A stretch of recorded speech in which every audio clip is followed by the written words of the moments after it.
ପିଲାମାନେ ଏହା ହେଉଛି ତୁମର ଦ୍ୱିତୀୟ ସମାପ୍ତିସୂଚକ ମାନ ନିର୍ଦ୍ଧାରଣ 2026। ଶ୍ରେଣୀ ହେଉଛି ଚତୁର୍ଥ, ବିଷୟ ହେଉଛି ଭାଷା ଓଡ଼ିଆ। ଶିକ୍ଷାର୍ଥୀଙ୍କ ନାମ ପିଲାଟି ମାନେ ଏଇଠି ତୁମର ସମ୍ପୂର୍ଣ୍ଣ ନାମ ଲେଖିବ। ଏଇଠି ଲେଖିବ ତୁମର ରୋଲ୍ ନମ୍ବର, ଏଇଠି ଲେଖିବ ବିଭାଗ, ଏଇଠି ଲେଖିବ ତାରିଖ, ଠିକ୍ ଅଛି। ଏଇଠି ଲେଖିବ ତୁମର ବିଦ୍ୟାଳୟର ନାମ, ଏଇଠି ଲେଖିବ ତୁମର ବ୍ଲକର ନାମ, ଠିକ୍ ଅଛି। ପିଲାମାନେ ଏହା ହେଉଛି ତୁମର ଲିଖିତ ପରୀକ୍ଷା, ଠିକ୍ ଅଛି। ସମୟ ହେଉଛି 1 ଘଣ୍ଟା 30 ମିନିଟ୍, ଠିକ୍ ଅଛି। ପୃଷ୍ଠ ସଂଖ୍ୟା ହେଉଛି 7, ଠିକ୍ ଅଛି। ପ୍ରଶ୍ନ ସଂଖ୍ୟା ହେଉଛି 22, ପୂର୍ଣ୍ଣ ସଂଖ୍ୟା ହେଉଛି 40, ଠିକ୍ ଅଛି। ତାପରେ ଦେଖିବା କେଉଁ ସବୁ ପ୍ରଶ୍ନ ଅଛି। ସୂଚନା ଅଛି, ପ୍ରତ୍ୟେକ ପ୍ରଶ୍ନର ମୂଲ୍ୟ ଡାହାଣ ପାଖରେ ଦିଆଯାଇଛି। ପ୍ରତ୍ୟେକ ପ୍ରଶ୍ନ ତଳେ ବା ନିକଟରେ ଥିବା ଖାଲି ସ୍ଥାନରେ ଉତ୍ତର ଲେଖିବ, ଠିକ୍ ଅଛି। ଦେଖିବା କେଉଁ ସବୁ ପ୍ରଶ୍ନ ଅଛି। ଗପଟିକୁ ପଢ଼ି 1 ନମ୍ବରରୁ 7 ନମ୍ବର ପର୍ଯ୍ୟନ୍ତ ପ୍ରଶ୍ନଗୁଡ଼ିକର ଉତ୍ତର ଲେଖ। ପିଲାମାନେ ଏଇଠି ଗୋଟିଏ ଗପ ଅଛି, ତାକୁ ପଢ଼ିବ ଏବଂ 1ରୁ 7 ନମ୍ବର ପର୍ଯ୍ୟନ୍ତ ପ୍ରଶ୍ନଗୁଡ଼ିକର ଉତ୍ତର ଦେବ, ଠିକ୍ ଅଛି। ଆମେ ସିଧାସଳଖ ପ୍ରଶ୍ନ ଉତ୍ତର ପାଖକୁ ଯିବା। ପ୍ରଥମ ପ୍ରଶ୍ନ ଅଛି, ସୁଦାମ କେଉଁ ଶ୍ରେଣୀରେ ପଢ଼େ? ତୁମେ ଲେଖିବ ସୁଦାମ 7ମ ଶ୍ରେଣୀରେ ପଢ଼େ, ଠିକ୍ ଅଛି। ପରବର୍ତ୍ତୀ ପ୍ରଶ୍ନ କ'ଣ ଅଛି ଦେଖିବା। ସୁଦାମ କିପରି ବିଦ୍ୟାଳୟକୁ ଯାଏ? ତୁମେ ଲେଖିବ ସୁଦାମ ସାଇକେଲରେ ବିଦ୍ୟାଳୟକୁ ଯାଏ, ଠିକ୍ ଅଛି। ପରବର୍ତ୍ତୀ ପ୍ରଶ୍ନ ଅଛି, ରେଖାଙ୍କିତ ପଦଟି କାହା ପାଇଁ ବ୍ୟବହାର ହୋଇଛି? ଦିନେ ସେ ସାଇକେଲ ଚଢ଼ି ବିଦ୍ୟାଳୟକୁ ଯାଉଥାଏ। ଏଠାରେ ସେ କହିଲେ ସୁଦାମକୁ ବୁଝାଏ। ତୁମେ କହିବ ଏଠାରେ ସେ କହିଲେ ସୁଦାମକୁ ବୁଝାଏ, ଠିକ୍ ଅଛି। ପରବର୍ତ୍ତୀ ପ୍ରଶ୍ନ କ'ଣ ଅଛି ଦେଖିବା। ଶକ୍ତିକୁ କିଏ ଡାକ୍ତରଖାନା ନେଲା? ଶକ୍ତିକୁ ସୁଦାମା ଡାକ୍ତରଖାନା ନେଲା, ଠିକ୍ ଅଛି। ତାପରେ ପରବର୍ତ୍ତୀ ପ୍ରଶ୍ନ ଅଛି, ଅନୁଚ୍ଛେଦରେ ରୁଧିରର ଏକ ପ୍ରତିଶବ୍ଦ ଅଛି, ତାହାକୁ ଖୋଜି ଲେଖ। ରକ୍ତ, ଏଇଠି ଲେଖ ପିଲାମାନେ ତୁମେ ରକ୍ତ, ଠିକ୍ ଅଛି। ପରବର୍ତ୍ତୀ ପ୍ରଶ୍ନ କ'ଣ ଅଛି ଦେଖିବା। ଏହି ଗପଟିର ନାମ ଆମେ କ'ଣ ଦେଇପାରିବା? ତୁମେ ଲେଖିବ ଏହି ଗପଟିର ଆମେ ପ୍ରକୃତ ବନ୍ଧୁ, ଠିକ୍ ଅଛି। ଏହି ଗପଟିର ନାମ ଆମେ ଦେଇପାରିବା ପ୍ରକୃତ ବନ୍ଧୁ, ଏଇଠି ଲେଖିବ, ଠିକ୍ ଅଛି। ପରବର୍ତ୍ତୀ ପ୍ରଶ୍ନ, ଉପଯୁକ୍ତ ବିରାମ ଚିହ୍ନ ଦେଇ ବାକ୍ୟଟିକୁ ଆଉ ଥରେ ଲେଖ। ପିଲାମାନେ ଶକ୍ତି ସୁଦାମକୁ କୁଣ୍ଢାଇ ପକାଇ କହିଲା ଯେ ତୁମେ ମୋର ପ୍ରକୃତ ବନ୍ଧୁ। ପିଲାମାନେ ଏହାର ସମ୍ପୂର୍ଣ୍ଣ ଏକ ଅଛି, ଏଠାରେ ମୁଁ କହୁଛି ତୁମେ ଲେଖିବ, ଠିକ୍ ଅଛି। ଏହି ଗପଟିର ଶେଷ ଧାଡ଼ିକୁ ତୁମେ ଲେଖିଦେଇପାରିବ, ଠିକ୍ ଅଛି। ତାପରେ ପରବର୍ତ୍ତୀ ପ୍ରଶ୍ନ କ'ଣ ଅଛି ଦେଖିବା।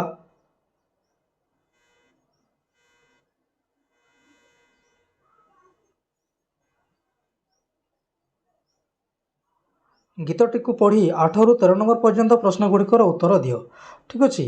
ଝିଅଟିଏ ସେ ତ ଝିଅଟିଏ, ଝିଅ ନୁହେଁ ପରା ହୀରାଟିଏ, ଝିଅ ପୁଅ ସବୁ ସମାନ ହେଲେଣି, ଭାବି ଦେଖ ଏହା ଥରୁଟିଏ, ସଭିଙ୍କର ମନ ନିଏ ମୋହି, ଗୁରୁ ଜନେ ମିଠା କଥା କହି, ଠିକ୍ ଅଛି।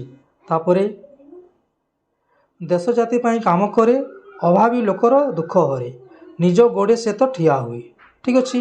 ତାପରେ ପ୍ରଶ୍ନ ଗୁଡ଼ିକ କ'ଣ ଅଛି ଦେଖିବା।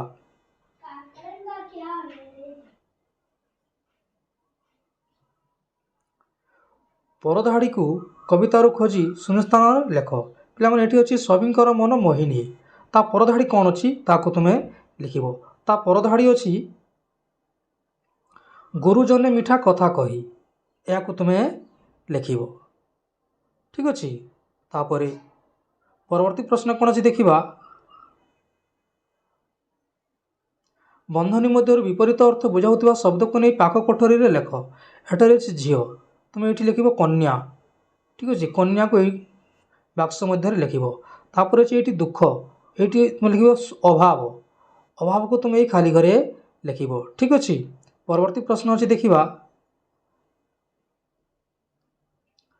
କବିତାକୁ ପଢ଼ି ଅସଜଡ଼ା ବାକ୍ୟକୁ ସଜାଡ଼ି ଲେଖ।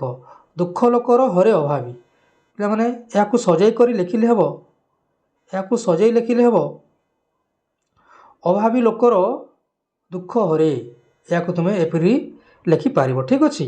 ତାପରେ ପରବର୍ତ୍ତୀ ପ୍ରଶ୍ନ କ'ଣ ଅଛି ଦେଖିବା। ନିମ୍ନଲିଖିତ ଶବ୍ଦକୁ ବ୍ୟବହାର କରି ବାକ୍ୟ ଗଠନ କର। ମିଠା, ମିଠା ଲଗାଇ କରି ଗୋଟିଏ ବାକ୍ୟ ଗଠନ କର। ମୁଁ ମିଠା ଖାଇବାକୁ ଭଲ ପାଏ, ଏଠି ଲେଖିବ। କିମ୍ବା ଲେଖିପାରିବ ମୋତେ ମିଠା ବହୁତ ଭଲ ଲାଗେ, ଠିକ୍ ଅଛି। ତା ପରବର୍ତ୍ତୀ ପ୍ରଶ୍ନ ଶବ୍ଦ ଅଛି ଦେଶ, ତୁମେ ଲେଖିବ ଆମ ଦେଶର ନାମ ଭାରତ, ଠିକ୍ ଅଛି। ତାପରେ ପରବର୍ତ୍ତୀ ପ୍ରଶ୍ନ ଅଛି ରେଖାଙ୍କିତ ପଦଟିକୁ ବହୁବଚନରେ ପରିଣତ କରି ବାକ୍ୟଟିକୁ ଆଉ ଥରେ ଲେଖ। ଏଠାରେ ଅଛି ଲୋକଟି ଚାଲି ଚାଲି ଯାଉଛି। ଏଠାରେ ରେଖାଙ୍କିତ ପଦ ଅଛି ଲୋକଟି। ତୁମେ ଏହାକୁ ବହୁବଚନ କଲେ ହେବ ଲୋକମାନେ ଚାଲି ଚାଲି ଯାଉଛନ୍ତି, ଏଇଠି ଲେଖିବ। ଠିକ୍ ଅଛି। ତାପରେ ପରବର୍ତ୍ତୀ ପ୍ରଶ୍ନ ଅଛି, ଝିଅଟି ଶିକ୍ଷିତ ହେବା ପରେ କ'ଣ କାମ କରିପାରେ ବୋଲି ଭାବୁଛ? ଦୁଇଟି ବାକ୍ୟରେ ଲେଖ। ଝିଅଟି ଶିକ୍ଷିତ ହେବା ପରେ ସେ ଗୋଟିଏ ଭଲ ସରକାରୀ ପଦବୀରେ କାମ ପାଇପାରିବ। ଠିକ୍ ଅଛି। ସେ ସମାଜରେ ଗୋଟିଏ ଉତ୍ତମ ମଣିଷ ରୂପେ ଠିଆ ହୋଇପାରିବ। ଆହୁରି ଅନେକ ପ୍ରକାର ବାକ୍ୟ ହୋଇପାରିବ ପିଲାମାନେ, ତୁମର ମନରୁ ତୁମେ ଅନ୍ୟ ବାକ୍ୟ ମଧ୍ୟ ଲେଖିପାରିବ, କିନ୍ତୁ ମୁଁ ଦୁଇଟି କହିଦେଇଛି। ଠିକ୍ ଅଛି। ଦେଖିବା ପରବର୍ତ୍ତୀ ପ୍ରଶ୍ନ, ଧରାଧରି ପରି ଆଉ ଦୁଇ ଯୋଡ଼ି ଶବ୍ଦ ଲେଖ। ତୁମେ ଲେଖିବ ମରାମରି, କଟାକଟି, ଠିକ୍ ଅଛି, ହଣାହଣି ଇତ୍ୟାଦି ତୁମେ ଲେଖିପାରିବ। ତାପରେ ପରବର୍ତ୍ତୀ ପ୍ରଶ୍ନ କ'ଣ ଅଛି ଦେଖିବା,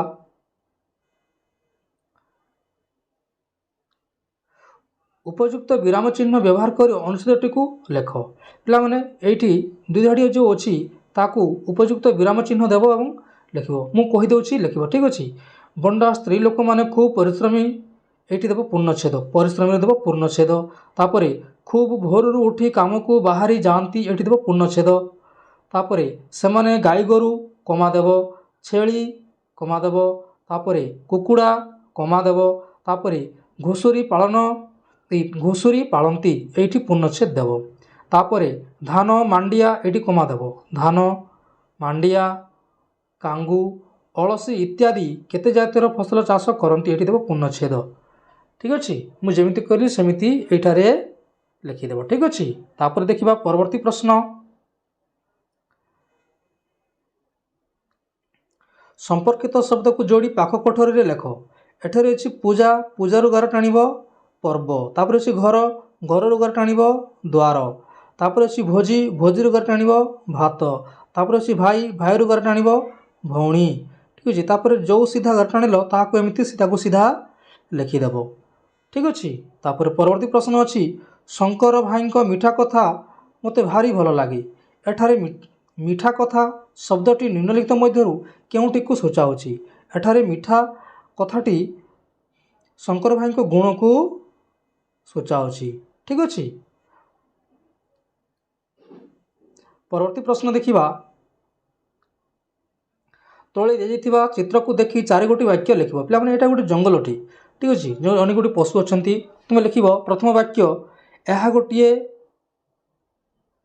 ବଣ। ପ୍ରଥମ ବାକ୍ୟ ହେଲା।